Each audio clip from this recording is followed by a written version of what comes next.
عبدالرحمن بن ابی بکرہ کے باپ سے روایت کی کہ وہ ایک دفعہ رسول اللہ صلی اللہ علیہ وسلم کا تذکرہ کرتے ہوئے کہنے لگے کہ رسول اللہ صلی اللہ علیہ وسلم اپنے اونٹ پہ بیٹھے ہوئے تھے اور ایک شخص نے اس کی نکیل تھام رکھی تھی۔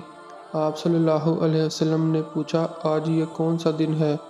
ہم خاموش رہے حتیٰ کہ ہم سمجھے کہ آج کے دن کا آپ کوئی دوسرا نام اس کے نام کے علاوہ تجویز فرمائیں گے۔ پھر آپ صلی اللہ علیہ وسلم نے فرمایا، کیا آج قربانی کا دن نہیں ہے؟ ہم نے عرض کیا، بے شک۔ اس کے بعد آپ صلی اللہ علیہ وسلم نے فرمایا، یہ کون سا مہینہ ہے؟ ہم اس پر بھی خاموش رہے اور یہ ہی سمجھے کہ اس مہینے کا بھی آپ اس کے نام کے علاوہ کوئی دوسرا نام تجویز فرمائیں گے۔ پھر آپ صلی اللہ علیہ وسلم نے فرمایا، کیا یہ ذو الحجہ کا مہینہ نہیں ہے؟